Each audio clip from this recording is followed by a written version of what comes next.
Hello friend, good morning, Radhe Radhe. Welcome back to my new blog. कैसे हो आप सभी लोग? आशा करती हूँ आप सभी लोग बहुत अच्छे होंगे, मस्त होंगे, अपने जीवन में खुश होंगे। मैं इंडियन ब्लॉगर अंजना ठाकुर स्वागत करती हूँ आपका अपने यूट्यूब चैनल पर। तो फ्रेंड्स, आज दिन है सोमवार और डेट है 15 जनवरी, यानी कि ये सोमवार के दिन का ब्लॉग है। और उस दिन थी मकर संक्रांति। मकर संक्रांति तो वैसे 14 की भी थी और 15 की भी। तो कहीं कहीं लोगों ने 14 तारीख को भी मना लिए हैं और कहीं कहीं 15 को। तो हम लोग 15 तारीख को मनाते हैं। तो आज हम लोग मकर संक्रांति है तो उसके लिए मैं क्या है लड्डू बनाऊंगी। तो मैं उसके लिए तिल धुल रही थी। और अभी ना मॉर्निंग तो नहीं बोलो, काफ़ी यानी कि दोपहर हो गई थी, काफ़ी दोपहर भी नहीं, यानी कि 11 बजे के लगभग समय हुआ होगा। 10:30 से 11 के बीच का समय था लगभग। तो मेरे जो मॉर्निंग के घर के काम है ना, सब कुछ हो गए थे। खाना वगैरह बन गया था और यानी कि सभी काम हो गए थे। और पोछा वगैरह, क्योंकि त्योहारों के दिन ना पोछा वगैरह लगाते हैं, साफ़ सफाई कर लेते हैं थोड़ी सी। तो मेरे वो सब काम हो गए थे और सभी लोगों को मैंने खिला पिला भी दी हूँ। और सोमवार है तो जैसे मेरा व्रत होता है सोमवार के दिन, तो मेरा व्रत है। और हाँ, हमारे यहाँ ना मकर संक्रांति में सेमी की सब्जी बनती है। तो मैंने वो सेमी की सब्जी बना ली थी। और आज दाल चावल और सेमी की सब्जी बनाई थी। हमारे यहाँ बोलते हैं ना कि संक्रांत के दिन सेमी की सब्जी बनाना चाहिए। तो हम लोगों ने जैसा देखा है वैसे ही हम लोग मानते हैं। और बाकी हमारे में ज़्यादा कुछ नहीं करते हैं, बस गुड़ और तिली का जो महत्व होता है तो वही भगवान को भी भोग लगाते हैं और उस दिन गुड़ तिली खाना चाहिए बोलते हैं। तो बस हम लोग इतना ही करते हैं। तो तिल को ना मैंने धुल के डाल दी हूँ, क्योंकि मैंने कल तिल बुलवाई थी। तो ये पैकेट वाली तिल रहती है ना, जो बिल्कुल साफ़ रहती है, तो मैंने उनको धुल के डाल दी हूँ, क्योंकि आज मुझे बनाने हैं उनके लड्डू।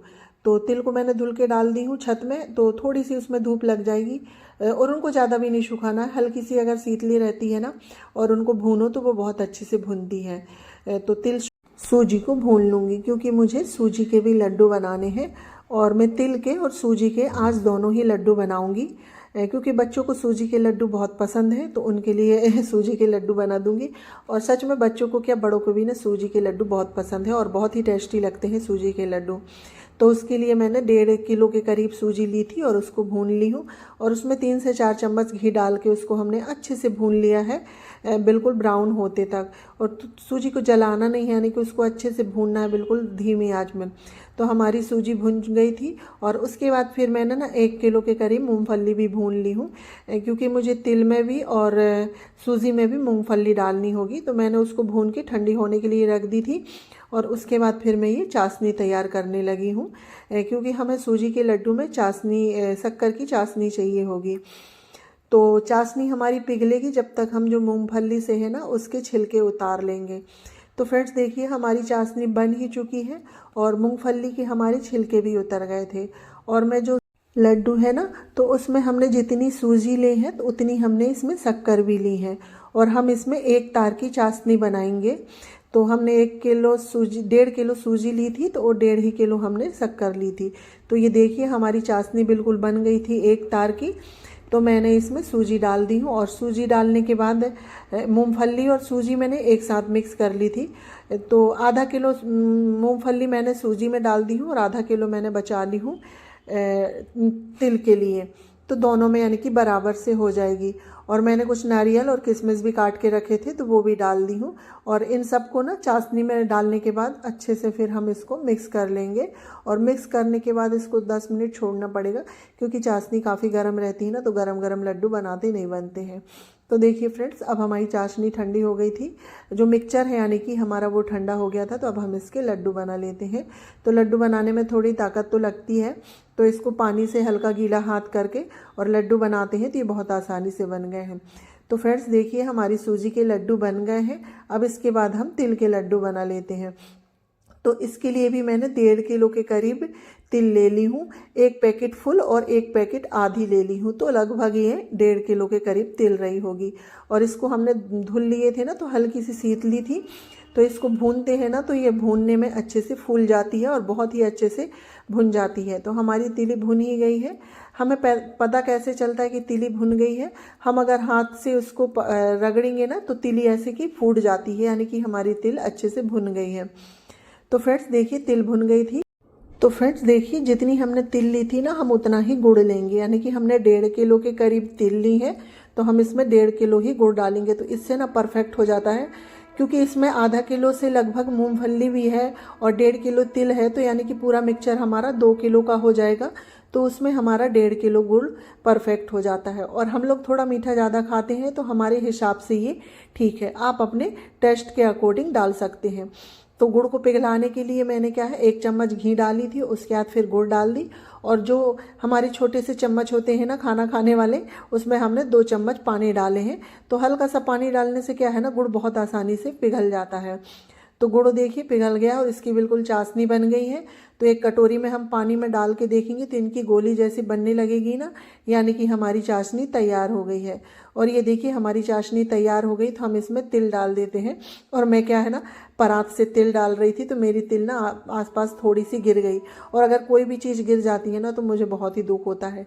थोड़ा सा भी अगर कुछ भी गिरता है ना, तो बहुत दुख होता है, ऐसा लगता है कि कितना नुकसान जैसे हो गया है।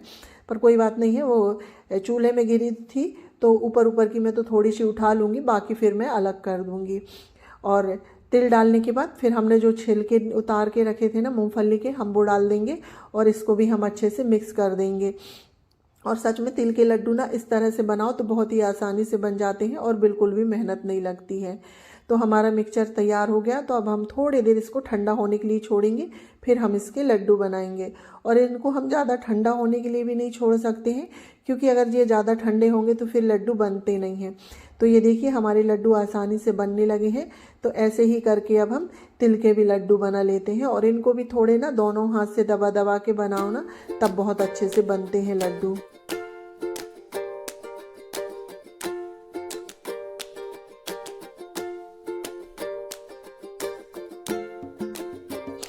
और सच में ना दोनों ये लड्डू एक साथ बनाने में तो मेरी हालत ही ख़राब हो गई थी, क्योंकि अकेले इतने लड्डू बनाना ना काफ़ी मुश्किल हो जाता है।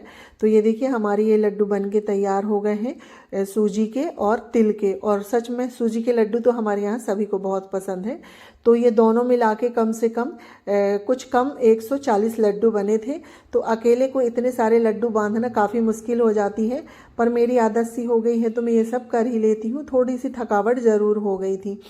तो फ्रेंड्स लड्डू वगैरह बनाने के बाद और फिर जितने भी बर्तन निकले थे ना, उन सबको साफ़ कर ली थी। और उसके बाद फिर हो गया था शाम का समय, तो मैं आ गई थी संध्या पूजन करने। क्योंकि ये सब बनाते बनाते मेरा कब समय व्यतीत हो गया पता ही नहीं चला। मैं 2 बजे से बनाने के लिए लगी थी और पूरा दिन ही ऐसे चला गया, बिल्कुल भी समय का पता नहीं चला। तो संध्या पूजन करने के बाद फिर मैं आ गई हूँ रसोई में। अब हमारे लड्डू अच्छे से सेट हो गए हैं, तो मैं इनको डिब्बे में भर के रख दूंगी। और वैसे मेरी आदत है गिनने की, तो मैंने दोनों लड्डू को गिने थे, तो 60 या 70 लड्डू हमारे सूजी के हुए हैं और 60 ही 70 हमारे तिल के हुए हैं। क्योंकि हमने दोनों को एक ही क्वांटिटी कि 1.5 किलो सूजी और 1.5 किलो तिल, यानी कि दोनों एक ही मात्रा में थे, इसलिए हमारे एक से ही लड्डू हुए। तो अब इन सबको मैं डिब्बे में भर के रख दूंगी। और फिर खाना बनाने की भी तैयारी करनी है, क्योंकि कुछ भी काम करो खाना तो हमें बनाना ही पड़ता है। तो डिब्बे में भरने के बाद फिर मैं साथ में ना दाल भी चढ़ा दूंगी। मैं ज़्यादा कुछ तो नहीं बनाऊंगी, क्योंकि काफ़ी थकावट सी हो गई है। और लड्डू बनाते बनाते ना ये हाथ है ना थोड़े से दर्द करने लगते हैं। जब इतने सारे लड्डू बनाओ ना, तो हाथ तो दर्द करेंगे। तो इसलिए मैं सिर्फ दाल चावल बस बना लूँगी। क्योंकि मेरा व्रत है तो मैं एक टाइम ही खाती हूँ, तो मैंने दोपहर में खा ली हूँ, क्योंकि मैं रात में खाना नहीं ले रही हूँ, तो इसलिए मैंने दोपहर में खा ली हूँ। तो मैं रात खाना खाऊंगी नहीं। और जो सेमी और बनाई थी मैंने सेमी की सब्जी, तो वो मेरी रखी हुई है। और सच में आज की सेमी बहुत ही टेस्टी बनी थी, बहुत ही स्वादिष्ट बनी थी। तो वो सेमी बची हुई है, तो बच्चे लोगों को हो जाएगी। और गरम गरम दाल चावल बना दूंगी। और हमारे यहाँ वैसे भी ना शाम को गरम गरम दाल चावल ज़्यादा पसंद करते हैं बच्चे लोग, तो उसके लिए मैंने कुकर में दाल चढ़ा दी हूँ। और दाल में टमाटर वाली बना दूंगी तो थोड़ी अच्छी लगेगी, स्वादिष्ट सी। तो दाल चढ़ा दी हूँ। उसके बाद फिर मैं आ गई थी हॉल में, क्योंकि दाल पकने में समय लगता है। और अभी इनकी 2 बजे वाली ड्यूटी चल रही है, यानी कि आफ्टरनून वाली, तो ये रात में 8:15 तक आएंगे। तो मैं खाना थोड़ा लेट ही बनाऊंगी, कि इनके आते तक दाल चावल बना रहे हैं तो थोड़ा गर्म सा रहे। तो ये थोड़े से कपड़े हैं, क्योंकि आज मैंने ज़्यादा कपड़े नहीं धुले थे, डेली यूज के होते हैं उतने ही धुले थे। तो इनको मैं तय करके रख दूंगी, क्योंकि पूरा दिन तो समय नहीं मिला है, अभी समय मिला है तो मैं इनको तय करके रख देती हूँ।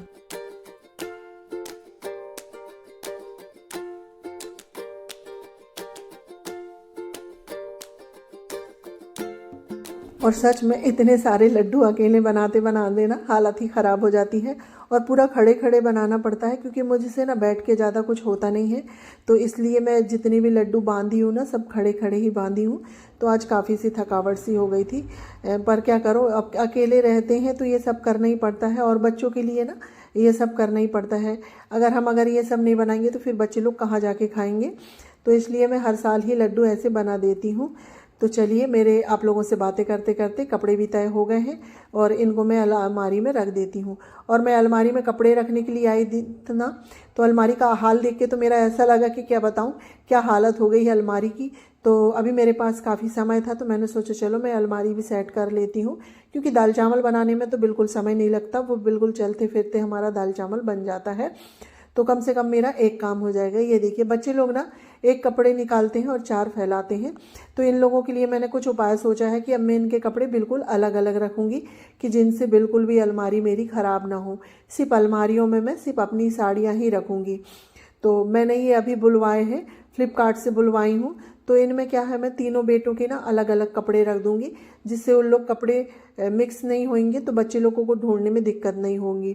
ये 5 खंड है, तो तीनों में सब अलग अलग तीनों के कपड़े आ जाएंगे, और कुछ सॉक्स वगैरह है वो नीचे वाली ट्रॉली में रख दूँगी। तो इस तरह से मैं इनमें सेट कर दूँगी, तो इससे मेरी अलमारी भी फैली हुई नहीं लगेगी और अच्छे से सेट हो जाएगी।